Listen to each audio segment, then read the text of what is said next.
नमस्कार, Rajput the great magazine में आपका स्वागत है। और आज हम मेरठ ज़िले के मामेपुर में खड़े हैं, जहां पर आज ये राजपूत जागरण अभियान के अंतर्गत हम आज यहाँ कार्यक्रम कर रहे हैं। क्षमाशीलता की गाथा अक्सर अक्सर गढ़ लेना, और जब कभी सो जाए तुम्हारा सूर्य तो पृथ्वीराज चौहान पढ़ लेना। हमारे मुख्य प्रवक्ता से मैं आपका परिचय करवा दूं, शैलेंद्र सिंह चौहान जी, जो कि विश्व हिंदू परिषद के प्रांत प्रवक्ता हैं और ग्राम पलहेड़ा से हैं। दूसरे प्रवक्ता हमारे मदन पाल पुंडेर जी, जो कि कंकरखेड़ा से हैं और लगातार हमारे साथ इन कार्यक्रमों के अंतर्गत हमारे साथ चल रहे हैं और आने वाली पीढ़ी का ज्ञानवर्धन कर रहे हैं। तो और जिनके सौजन्य से जिनके यहाँ कार्यक्रम हो रहा है, सचिन चौहान जी, और जिनके सौजन्य से जिनके माध्यम से ये पूरा प्रोग्राम आयोजित किया जा रहा है, मनीष चौहान, और साथ में सभी जो हमारे आए हुए युवा राजपूत लोग हैं, इन सब के बीच में हम आज कार्यक्रम की शुरुआत करते हैं। तो मैं सबसे पहले आमंत्रित करता हूं शैलेंद्र चौहान जी को कि वे राजपूताना और पृथ्वीराज चौहान जी के बारे में दो शब्द कहें। और अभी जैसे कि पृथ्वीराज चौहान जयंती 7 जून को लगभग पूरे देश में सभी जगह मनाई गई है, लेकिन हिंदू तिथि के हिसाब से 17 जून मेरे ख्याल से पड़ रही है। तो मैं चाहूँगा शैलेंद्र चौहान जी इस पर प्रकाश डालें और पृथ्वीराज चौहान जी के बारे में कुछ दो शब्द कहें। धन्यवाद पंकज जी। सबसे पहले मैं इनकी जयंती की तिथि से ही शुरू करता हूँ। हमारे जो भी महापुरुष हुए हैं, जो 1000 साल, 1500 साल, 200, 700, 500 साल पहले, वो सब हमारी जो हिंदू पंचांग है उनके अनुसार चलते थे। हम में से कोई बुजुर्ग तो नहीं, हम 2 लोग बैठे हैं, लेकिन हमारे भी 40-50 साल पहले तक पंचांग ही चलता था। ये तो अब 40 साल के बाद में तिथि अंग्रेजी कैलेंडर आ गया और पूरी तरह हावी हो गया हमारे दिलो दिमाग पे। तो उस समय 1192 में जब पृथ्वीराज चौहान का तिरोधान हुआ और 1146 में जब इनका जन्म हुआ, उस दिन कौन सी अंग्रेजी तिथि बैठे हो तो कैलकुलेट करना पड़ेगा ना हमें। तो क्यों करें हम कैलकुलेट, हमें जब पता ज्येष्ठ शुक्ल सप्तमी। और कैलेंडर हम आज भी देखते हैं, हर घर में एक ना एक कैलेंडर जरूर ऐसा होगा जिसमें पंचांगों, तिथियों, त्योहारों, पर्वों, उत्सवों, जो हम उसमें रोज देखते होंगे कि अब जेठ का दशहरा कब है, ये कब आएगा, सावन कब आएगा, महाशिवरात्रि कब है, तो वो कैलेंडर जरूर होता है। तो उसमें ज्येष्ठ शुक्ल सप्तमी जो अंग्रेजी पंचांग और इसका मिला जुला कैलेंडर होता है, ऐसा सब घर में होता है। तो हम अपनी वही तिथि याद रखें, ज्येष्ठ शुक्ल सप्तमी, वरना ध्यान रहेगा कि पिछले साल आए थे और उन्होंने तो आज क्या तारीख 12 तारीख को 12 जून को मनाया था। यदि हम अगले साल फिर आए, फिर 7 जून को आते हैं, तब तो 7 जून में आया था। अगर आपको ध्यान, हमने एक बार गुरुकुल में जयंती बना दी पृथ्वीराज चौहान की, तो वो भी कुछ और तारीख, तो ये सारा क्लैश हो जाएगा। जो सब चल रहा है इसी कारण सारा डिस्टर्ब है। अगर हम ज्येष्ठ शुक्ल सप्तमी के हिसाब से याद रखेंगे तो फिर दिक्कत नहीं आएगी, चर्चा नहीं होगी, कोई विवाद नहीं होगा। एक अनर्थक विषय पर चर्चा करना, बहस करना, महाराणा प्रताप की भी आजकल में उनके ज्येष्ठ शुक्ल पंचमी है शायद, गुरु साहिबान की सारी हिंदू पंचांगों के अनुसार है, क्योंकि उस समय चलता ही वो था। तो हमें वे ही तिथियाँ याद रखनी चाहिए और अपने महापुरुषों की तिथि, जयंती, पर्व, उत्सव सब अपने हिंदू पंचांग के अनुसार ही मनाने चाहिए, याद रखने चाहिए। पृथ्वीराज चौहान की बात है, आप सब लोग परिचित हैं, आपके पूर्वज हैं, आपके पूर्व पुरुष हैं, महापुरुष हैं, श्रद्धा उनके चरणों में नमन। इनके बारे में 2 प्रसंग बड़े चर्चित हैं कि इन्होंने 17 बार से गौरी को क्यों छोड़ दिया। अब इसके लिए हमें थोड़ा सा इतिहास में जाना पड़ेगा कि भारत का दर्शन, भारत की परिपाटी, भारत की मान्यता ये रहा है कि जो शरण में आ गया उसे माफ कर दिया। जय बार भी गिरफ्तार हुआ, कई बार तो वो काली गाय मान के छोड़ दो, तुम्हारी गाय हूँ ये मान के छोड़ दो, शरण में आ गया, कत्ल कर दो, मार दो, पीट दो, ये करके वो माफ़ी मांग के हर बार यहाँ से गया। 12 से लेकर 17 बार तक हमले बताए जाते हैं। और वो वापस गजनी नहीं लौटा, कभी काबुल कंधार तक गया और कभी तो लाहौर से ही वापस लौटा 3 महीने 6 महीने बाद ही, और हर बार गिरफ्तार हो गया। और हर बार उसने यही, मैं तो तुम्हारी शरण में आया हूँ। शरणदाता को हिंदू दर्शन कोई सजा दंड देने का वो नहीं देता अधिकार। महाराजा बलि का तुमने प्रसंग सुना होगा, कबूतर के मांस के बराबर अपने शरीर में से मांस तोल दिया था, लेकिन कबूतर को नहीं छोड़ा था। दशरथ के बाबा जी थे, दिलीप थे, पिताजी थे, उन्होंने गाय के बदले में अपने शरीर का मांस देना स्वीकार किया, लेकिन गाय को नहीं छोड़ा कि मैं गाय के बदले में अपने शरीर का मांस दूंगा। शेर से कहा कि तू अपना भूख मिटा ले। तो जहाँ इतना बड़ा दर्शन हो, वहाँ एक दुश्मन को 17 बार छोड़ना, 16 बार छोड़ना, ये कोई बहुत बड़ी बात नहीं थी। ये भारत का दर्शन है। अगर हम रामायण पर देखें, प्रकाश डालें, जब बाली और सुग्रीव का संघर्ष है और बाली सुग्रीव का परम दुश्मन है, और सुग्रीव बाली रावण को 6 महीने बगल में दिमाग घूमता रहा, और राम को रावण के शत्रु की आवश्यकता थी, लेकिन उन्होंने बाली को ना करके सुग्रीव से दोस्ती की, जिसके पास कुछ भी नहीं था, रहने की जगह भी नहीं थी। ऋष्यमुख पर्वत पर एक गुफा में सुरक्षित रहता था कि वहां बाली जा नहीं सकता था, इसलिए, वरना तो अपना काम निकालने के लिए बाली को दोस्ती करते और सीता को ले आते। तो इस तरह का इतिहास भरा पड़ा। कुछ मुझे याद है, कुछ आप लोगों को भी याद होगा। यदि इतिहास पे प्रसंगों पर निगाह डालोगे के प्रसंग में उन्होंने बताया कि कैसे पृथ्वीराज चौहान ने दुश्मन के देश में जाकर मोहम्मद गौरी को आंखें ना होते हुए भी, और 68 दिन उन्हें भूखा रखा गया था, यातनाएं दी जा रही थी, कोड़ों से पीटा जा रहा था, ताकि पृथ्वीराज चौहान किसी भी तरह मन से टूट जाए। और एक प्रसंग ये इतिहास में बड़ा बताया जाता है कि जब मोहम्मद गौरी ने कहा कि पृथ्वीराज चौहान से सामने खड़े थे और वो अपने तख्त ताज पर बैठा था गौरी, तो उन्होंने, जब गौरी ने ये कहा कि भाई तेरी आंखें, तू कैदी है, बंदी है इस वक्त मेरा, तो तेरी आंखें झुकी होनी चाहिए, तो पृथ्वीराज चौहान के उस वक्त शब्द थे कि मैं पृथ्वीराज चौहान हूँ और एक राजा हूँ। ये आंखें फूट तो सकती हैं, लेकिन कभी झुक नहीं सकती अपने आक्रांतों के आगे, अपने दुश्मन के आगे, तो खास तौर से। और इसी बात से क्रोधित होकर पृथ्वीराज चौहान के आंखों को मोहम्मद गौरी ने फुड़वा दिया था। और उसी बात का बदला अभी, जैसे कि शैलेंद्र सिंह चौहान जी ने बताया कि ये पूरा प्रकरण उन्होंने वहीं पर उन्हीं के देश में मोहम्मद गौरी को मार दिया, और अपनी हार का भी बदला लिया और अपने अपमान का भी बदला लिया। तो ऐसे थे पृथ्वीराज चौहान। पृथ्वीराज चौहान के बारे में एक और जो सबसे अभी तक कोई इतिहासकार या कोई हमारे सामाजिक कार्यकर्ता नहीं बताते हैं, खास तौर से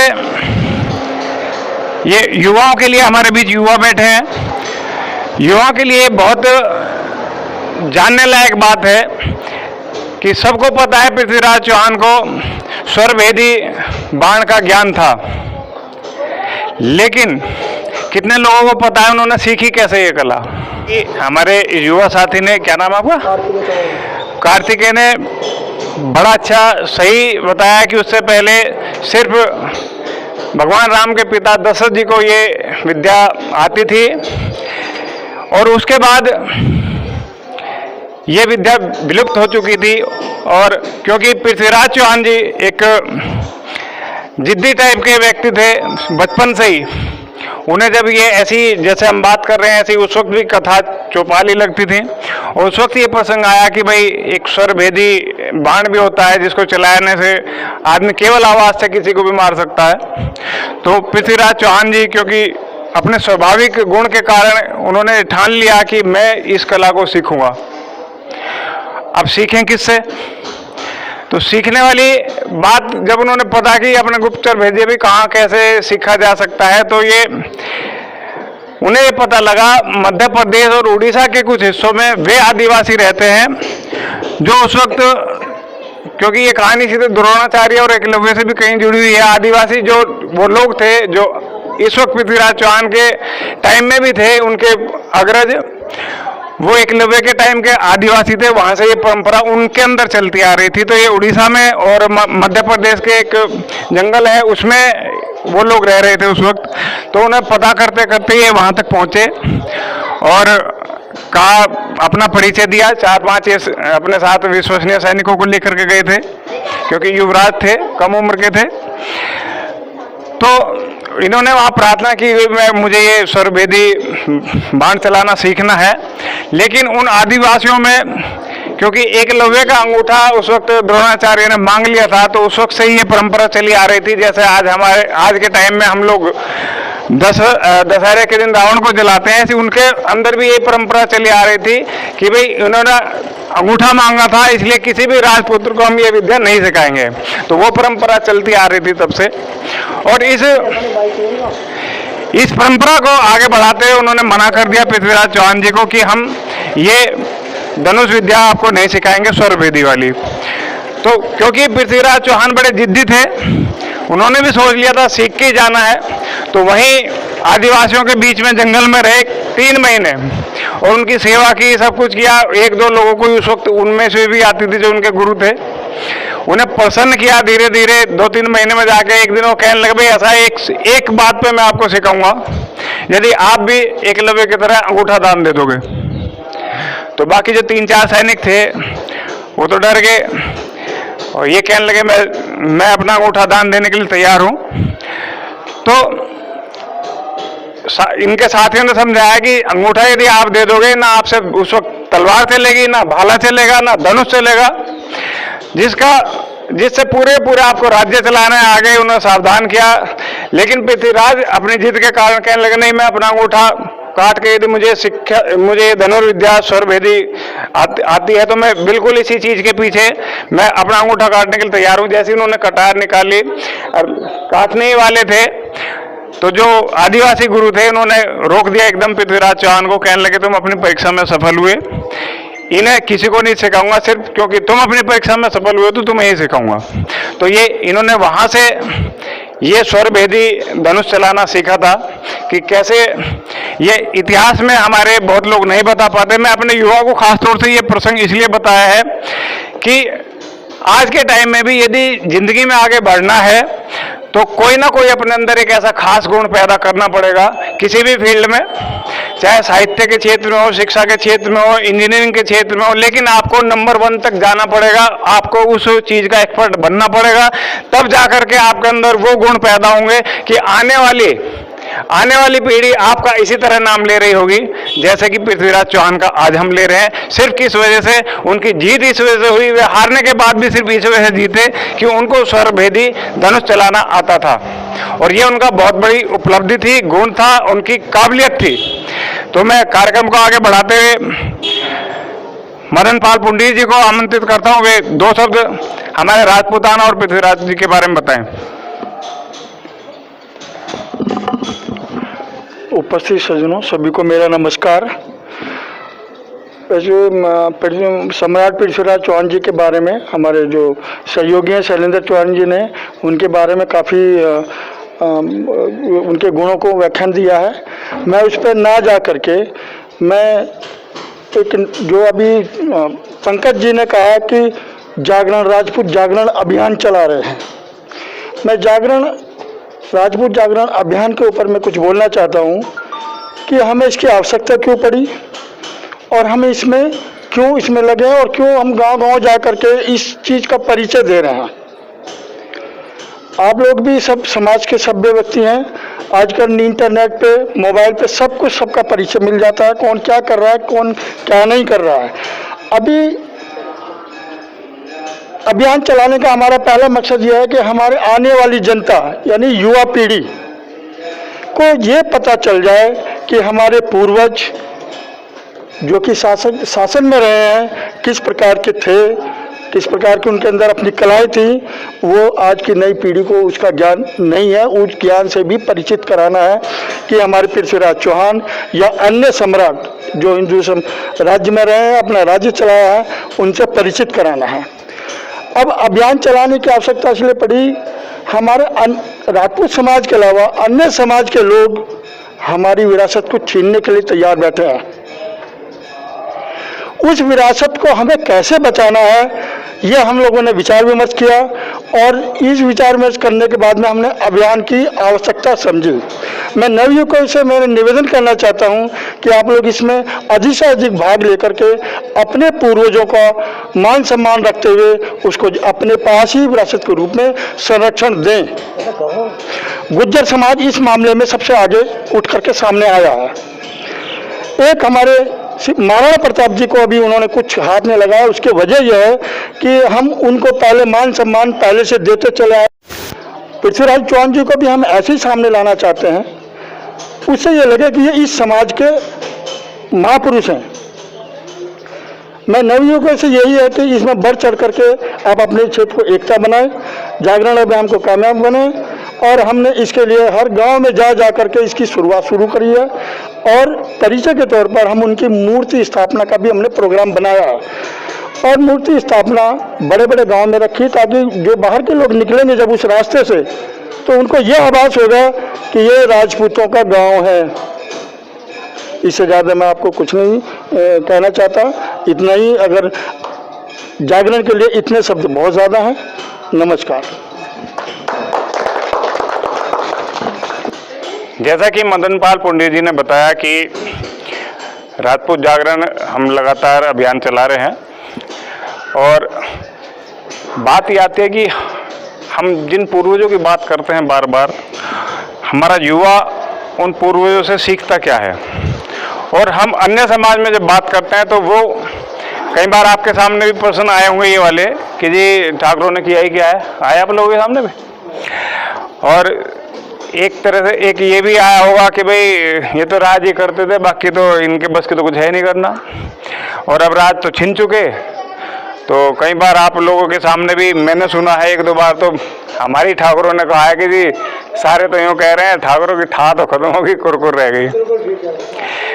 तो मुद्दा ये था कि जब हम सुनते हैं तो हमें महसूस तो बड़ा बुरा होता है, लेकिन हम जवाब नहीं दे पाते इस बात का और हमारे पास ना कोई जवाब होता है क्योंकि परिस्थितियां कुछ ऐसी हैं कि वास्तव में रजवाड़े तो छीन ही चुके हैं और आगे हम किस तरह से आगे बढ़ें इसकी भी कोई हमारे समाज द्वारा कोई ऐसा सामने व्यक्ति नहीं आ पा रहा है जिसको हम फॉलो कर सकें, क्योंकि लास्ट वहाँ तक पृथ्वीराज चौहान के बाद तक हमारे पास फिर कोई इस तरह के मेंटोर नहीं रहे, इस तरह की उपलब्धियां नहीं रही। मैं कोशिश कर रहा हूँ मैं कि आप जब अब आगे बात करें तो सिर्फ चंद नाम रट लेना और वो अपने आप में एक पूरी किताबें हैं, ताकि जब आप किसी भी समाज में बैठो, जाट गुज्जर ब्राह्मण बनिया किसी भी दलित समाज में कहीं भी जा करके बैठो और इस तरह के कुछ सवाल आ जाएं आपके सामने तो आप खुल के बात करो उनसे। तो पहला यह है कि हमारे इतिहास में जो कुछ है वो अन्य समाज में जो नहीं है, लवकुश जैसे वो बच्चे नहीं है जो मेघनाथ जैसे महाबली को मारने वाले लक्ष्मण को भी हरा देते हैं। हमारे इतिहास में वो है जिसमें दानवीर कर्ण जैसे देवराज इंद्र जैसे देवता को भी दान में कवच कुंडल दे देते हैं। इतना गौरवशाली हमारा इतिहास है। हमारे इतिहास में वो लोग हैं, वो महापुरुष हैं जिसकी सत्यता, राजा हरिश्चंद्र जिसकी सत्यता की काट आज तक कोई कहीं भी आज तक पूरे विश्व के अंदर नहीं है। हमारे बीच हमारे वो पूर्वज जो महाराणा सांगा थे जिनके एक आंख फूट चुकी थी, एक पैर नहीं था, 80 घाव अलग से लगे हुए थे, लेकिन जिस वक्त युद्ध में उतरते थे जीत हासिल करते थे। ऐसे हमारे महापुरुष थे। राजा हमीर जिनकी हट ने पूरी दुनिया को हिला दिया था। रानी हांडी जिन्होंने अपना सिर सिर्फ ये कह दिया था, काट के थाली में परोस के दे दिया था कि जाओ और युद्ध करो। और राजपूत का स्थान युद्ध में होता है या युद्ध मैदान में होता है। हमारे बीच में हमारे पूर्वजों में रानी पद्मावती जैसी जोहर करने वाली राजपूतानियां थी जिन्होंने ये दिखा दिया कि दुश्मन के नापाक हाथ भी उन तक छू भी नहीं सकेंगे और जिंदगी भर उस चीज का दंश अलाउद्दीन खिलजी को रहा। हमारे बीच हमारे महापुरुषों में वो तलवार किसी के पास नहीं थी जो एक ही बार में बहलोल खान जैसे आक्रांता को घोड़े समेत काट दे। ऐसे महाराणा प्रताप किसी भी अन्य समाज में नहीं थे। तो क्यों ना मैं गर्व करूं अपने राजपूत होने पर, क्योंकि जब मैं इतिहास को देखता हूँ तो लेकर के राजा राम से लेकर के बाबा रामदेव तक, ये भी हमारे पूर्वज रहे हैं, ये आजकल के वाले बाबा रामदेव ने, पतंजलि वाले ने, तो क्यों ना मैं गर्व करूं जब मैं इतिहास देखता हूं। राजा राम से लेकर बाबा रामदेव तक हमारे राजपूत राजा ही थे। क्यों ना मैं गर्व करूं अपने उस इतिहास पर जहां भगवान बुद्ध से लेकर भगवान महावीर तक राजपूत ही थे। तो आज ये सबसे बड़ा प्रसंग है कि क्या इतिहास ये किसी और के पास है। और शायद जैसा कि मदन पाल पंडित जी ने कहा कि हमारे इतिहास को इसलिए चोरी किया जा रहा है क्योंकि उनके अपने इतिहास तो है ही नहीं, और जिनका कोई इतिहास नहीं होता वो इज्जत मान सम्मान कैसे प्राप्त करें। ये सबसे बड़ा मुद्दा आता है उनके लिए, जो आज एक हम राजपूत समाज में पैदा होते ही वो सम्मान इज्जत हमें पैदा होते ही मिल जाता है, जिसके लिए हजारों लोगों ने लाखों संघर्ष किए, और तब जाकर के कई सालों तक, कई वर्षों तक संघर्ष करने के बाद भी उन्हें वो मान सम्मान नहीं मिल पाता है। तो ऐसा हमारा राजपूताना है जिसे हमें आगे बढ़ाना है। और मैं समझता हूँ मेरे युवाओं को मैं इसलिए ये बात बता रहा हूँ कि आप ये चंद नाम रट लेना, इतिहास में किसी में दम नहीं है जो ये इतिहास हमारा गलत सिद्ध कर दे या इस इतिहास को पलट के दिखा दे या उनके पास वो इतिहास की कोई काट हो। इससे बड़ी बात, राजपूताना वो चीज है जिसने अखंड भारत का निर्माण की सबसे पहले सोची थी और हजारों वर्ष तक इस चीज के लिए बलिदान देते आए हैं। राजपूताना वो चीज है जिसने आजादी के टाइम भी अपनी 500 से ज्यादा रियासतें दान में दे दी और मांगा कुछ नहीं। राजपूत कौम वो कौम है, इसलिए आज कहीं भी कोई अन्य समाज इस पूरे प्रसंग में हमारे सामने तक नहीं है, ना कोई उससे कोई कंपेयरिंग करने वाली पोजीशन में आता है, और सिर्फ इसलिए कटाक्ष करके वो हमें डिमोरलाइज करते हैं। और इसी चीज से आज हमें बचना है कि मैं अपने युवाओं को इसलिए ये चंद एग्जाम्पल दिए हैं, तो और बहुत इसकी एक पूरी किताब, और हर एक आदमी, हर एक हमारे इस महापुरुष की अपनी अपनी एक अलग इतिहास है, पूरा इतिहास है जिन पर किताबें लिखी गई हैं। तो इसलिए आप एक एक को भी करेंगे तो कम से कम आपको 8-10 किताबें पढ़नी पड़ेगी, 8-10 किताबों का पूरा निचोड़ निकालना पड़ेगा। लेकिन मैंने शॉर्ट में कोशिश की है कि हम अपने इतिहास को अपने बच्चों तक, अपने युवाओं तक आसानी से पहुंचा सकें और वे इन बातों को समझते हुए आगे, अब जो वर्तमान में आता हूं मैं, ये हमारा इतिहास था, गौरवशाली इतिहास, जिसे हमें बिल्कुल गर्व के साथ कहना चाहिए। कहीं अब युवा, जो मैं बार बार बात कर रहा हूं कि जैसे पृथ्वीराज चौहान के पास शब्द भेदी वाहन था, वो उनकी एक अद्वितीय कला थी जो किसी और के पास नहीं थी पूरे संसार में। ऐसे ही हमारे राजपूतों ने लगातार सर्वोच्च के शिखर को छुआ है, और सर्वोच्च वहां तक जिसकी वजह से उनके नाम बढ़े हैं। जैसे तपस्या में विश्वामित्र ने इतना सर्वोच्च शिखर छुआ, हजारों साल तक तपस्या की, तब जाकर के गंगा को नीचे उतार पाए। शांति के मामले में, मानवता के मामले में भगवान बुद्ध और महावीर जैसे हमारे राजा कहीं नहीं मिले, हमारे भगवान कहीं नहीं मिले जहाँ जो इस चीज को और कोई समाज के अंदर दे सके। तो उन्होंने भी शांति की प्रकाष्ठा को छुआ है, उन्होंने बताया है मानवता कैसे जिंदा रहती है, मानव समाज कैसे आगे बढ़ता है।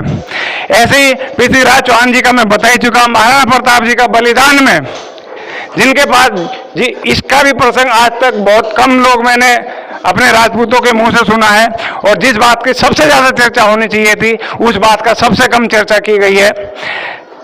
उदय सिंह के, उनके पिता के मरने के बाद ये जंगलों में ही थे, पैदाइशी वहीं की रही इनकी, वहीं पले बढ़े, भीलों के अंदर पले बढ़े, ये सभी जानते हैं। तो महाराणा प्रताप ने भी उस बलिदान की और साहस की वो प्रकाष्ठा को छुआ है, जहां उन्होंने जीरो से लेकर के अपने टैलेंट को इतना बढ़ाया कि वे सबके सिरमौर बनते चले गए, सारे समाज उन्हें एक्सेप्ट करते चले गए, और उतनी बड़ी सेना उन्होंने तैयार कर ली कि अकबर जैसे बड़े आक्रांता को, जिसका पूरे देश में तूती बोलती थी, उसको भी हराने की क्षमता रखते थे, अकबर भी कभी उनके सामने नहीं आया। तो मेरा कहने का मतलब यह है कि हमारे राजपूतों ने हमेशा श्रेष्ठता की हदों को छुआ है, श्रेष्ठता की ऊंचाइयों को छुआ है, तब हमारे नाम का आगे राजपूत जुड़ा है। आज की युवा पीढ़ी से मैं अपने राजपूतों से यही उम्मीद करता हूं कि इस चीज़ को समझे, केवल उन्हें उनके युद्ध के लिए याद ना किया जाए, केवल उन्हें उनकी हार के लिए जो हमें और समाज बताता है उनके लिए याद ना किया जाए, उनके इन गुणों पर ज़्यादा ध्यान दिया जाए। कि जैसे महाराणा प्रताप ने प्रतिज्ञा ली थी कि मैं तब तक महलों में नहीं सोऊंगा और तब तक बढ़िया भोजन नहीं करूंगा जब तक कि मैं अपने सारे किले वापस नहीं लूंगा।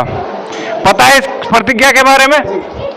बाल बाल लंबे हो जाए, चाहे मेरे नाखून हो, ऐसी कुछ था। तो बेसिक चीज यही है, युवाओं को यही चीज समझनी है कि उनकी एक दृढ़ प्रतिज्ञा, पृथ्वीराज चौहान की एक जिद की ये करना है तो मैंने करना है अपने देश के लिए, अपने राज्य के लिए। उस टैलेंट को उतना बढ़ाया कि कोई आसपास भी नहीं रहा और उन्होंने वो कर दिखाया। तो मैं अपने युवाओं से यही अपील करूंगा कि वे भी अपने अंदर ऐसे गुणों को बढ़ाया। आज के टाइम में चाहे टेक्निकल क्षेत्र हो, चाहे शिक्षा का क्षेत्र हो, चाहे खेती का ही हो, खेती में भी अलग अलग नए तरीके आ रहे हैं जिनसे आप अपने को ऊंचा ले सकते हैं। और थोड़ा समय समाज के लिए जरूर लगाएं।